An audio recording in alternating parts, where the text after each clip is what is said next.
Today I will be flying British Airways first class for 11 hours from London to San Francisco. Join me as I experience this product for the first time, and stay tuned to see my experience and my thoughts.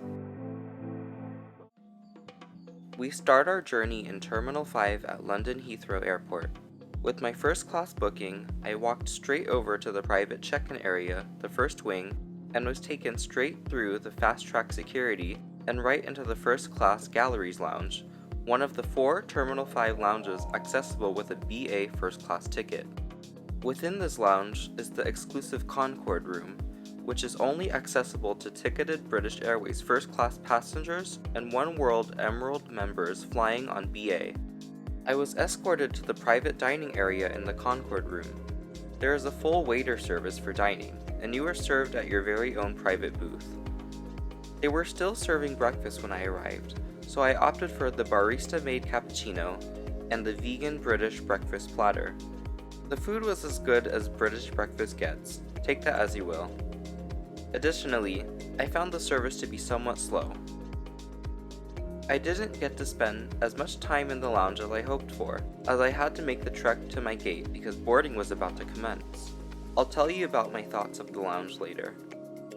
After making a required stop at the duty-free shop to get my deeply coveted vegan Kit Kats, I made my way to gate A10A, the infamous bus gate that we will be boarding from today.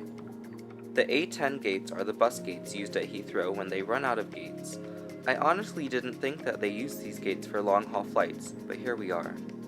Anyways, after being called to board with the first boarding group, we were completely crammed into a bus. First class passengers have to share a bus with business class and a few other types of passengers. Would it be too much to ask for to have a private first class bus? You tell me. Anyways, we now made it to the stair ramp and had to climb the stairs to get onto the plane.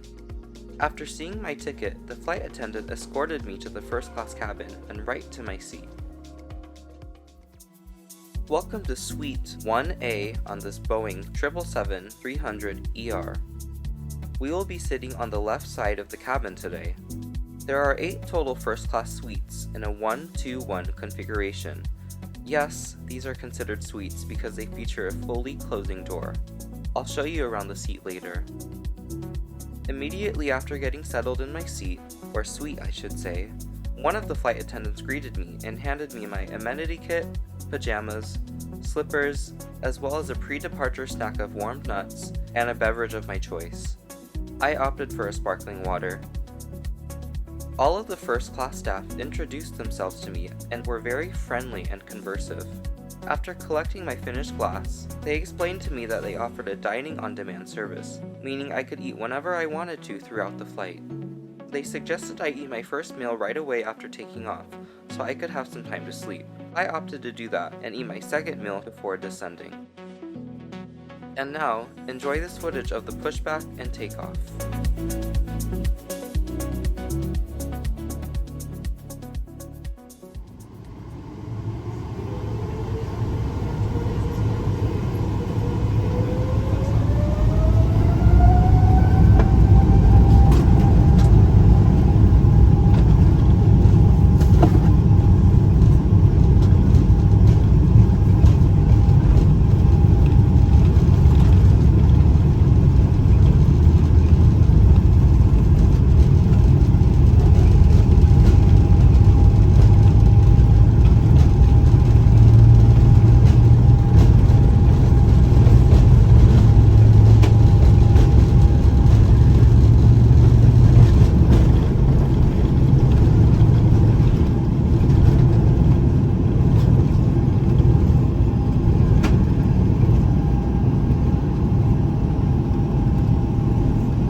Now that we're in the air, let's take a look at the Wi-Fi offered on board. Wi-Fi is free for all first-class passengers, which I greatly appreciated. Wi-Fi is available to purchase for up to £22, or roughly $28 for the full flight if you want full streaming capabilities. However, I found the Wi-Fi speeds to be slow and not too responsive. Anyways, now that we've taken off, it's now time for the first meal service. As we wait for the meal service to start, we were all handed out canopies in the meantime. This was my special ordered vegan canopies, which consisted of olives, beets in a non-dairy yogurt sauce, and a roasted red pepper hummus dish. These canopies were actually really good and perfectly satisfying until the rest of the meal service started. While we wait for the rest of the meal service, let's take a look around the seat. The tray table is stored under the counter on the left side and unfolds to a decent size. Also on the left is where the seat controls are, which are very customizable to one's preference. This is also where the majority of the in-seat storage is located, with this lower cubby being where the headphones, console remote, and outlets are located.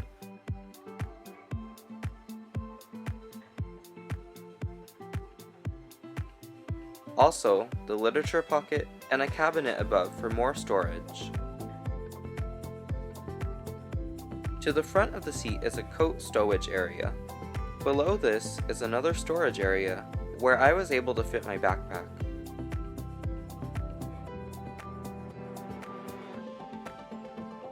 There is also an adjustable footrest and of course the in-flight entertainment system, which we will look at later. Before commencing the meal service, I was able to look at the regular in-flight menu, so feel free to take a look and pause if you need to.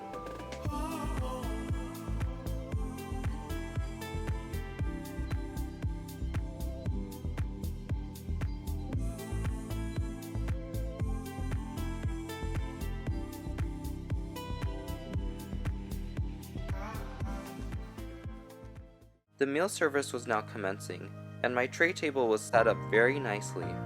I was given a warm bread roll, and I was then served my appetizer and a glass of Pinot Noir. My appetizer consisted of a sesame-crusted braised tofu salad, which I thoroughly enjoyed. Now for my main course, which was this delicious roasted squash with curry sauce on a bed of basmati rice. This was also extremely tasty and very filling.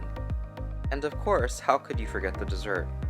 I always have low expectations for vegan desserts on airplanes, if even offered at all. However, I was pleasantly surprised when they brought me out this vegan butterscotch cake. It was so good. Now that the meal service was over, let's get ready for bed and freshen up in the lavatory.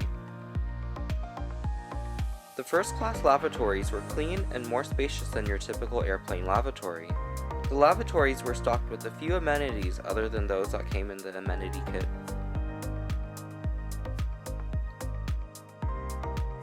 While I was away from my seat, the flight attendants made my bed for me. It was quite dark, but I was able to record the bed while I was in it. With the closing doors, the suite felt extremely private and secluded. Also, the bed was extremely plush and comfortable. The bedding was very soft and the pillows were plush. It felt like I was in my very own room. I guess technically I was.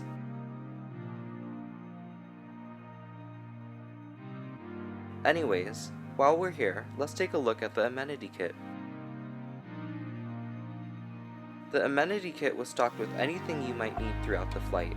Socks, an eye mask, a pen, a dental kit, earplugs, tissues, a comb, lip balm, eye cream, shaving gel, face exfoliant, deodorant, and moisturizer.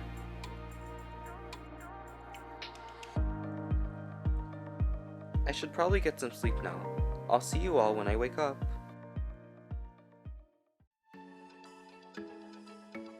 I woke up when there was roughly 3 hours left of the flight.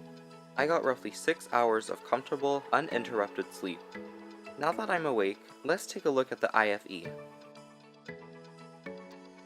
There were plenty of options, ranging from hundreds of options of movies and TV show episodes, to games, and even music.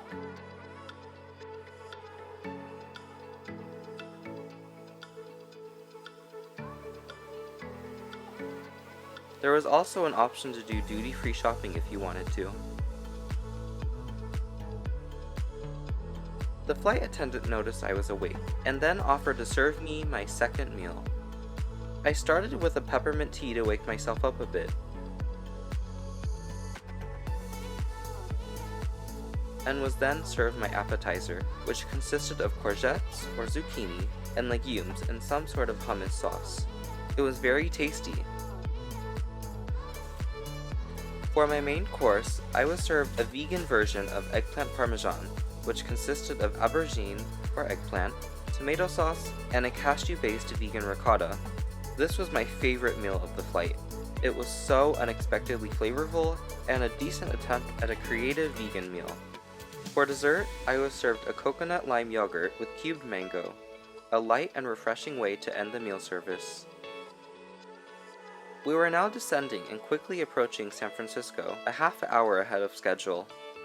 Enjoy this beautiful landing footage and be sure to watch the full unedited footage, which will be linked below and on the info tab above.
Welcome to San Francisco. It was roughly 6 in the evening when we landed, which was 30 minutes ahead of our scheduled arrival time. While we taxi to the gate, I'll take this time to tell you about my overall thoughts about the flight. With this being my first time flying British Airways first class, I came into this flight not knowing what to expect. However, I was pleasantly surprised and content. I think British Airways does a great job of having a well-rounded first-class product, specifically when flying out of London-Heathrow. With the private check-in and security area, to the exclusive Concorde Room access, and the personalized service offered both on the ground and in the sky. I know experiences can vary, but everyone I interacted with was extremely friendly and attentive, especially the first-class flight attendants. They were some of the best flight attendants I've ever seen, which I guess is what you can expect when flying first class. The hard product British Airways offers with their seat was great. I appreciated having my own private suite. The seat itself was very comfortable, and the bed was even more comfortable. If I were to critique anything, it would be the ground service outside of the first class areas at Heathrow. When boarding out of the bus gates, I personally think first class passengers should be taken separately from the other passengers. Additionally, it would be great to have more personalized service on the ground for first class passengers. Overall, British Airways offers a great long-haul first class product, and I would definitely fly this again if I ever had the option to. Obviously, there is no way I would be able to afford to pay for this ticket in cash. I was lucky enough to be able to pay for this flight with Alaska Airlines miles. I paid 80,000 Alaska miles and roughly $700 in taxes for this flight. I'm currently working on a website where I will be sharing some tips on how you too can accumulate miles and fly on flights like this. Thank you so much for watching. If you enjoyed this video, please sure to like and subscribe, and be sure to stay tuned for my future flight reviews. I greatly appreciate all of your support. See you soon, and thanks for watching.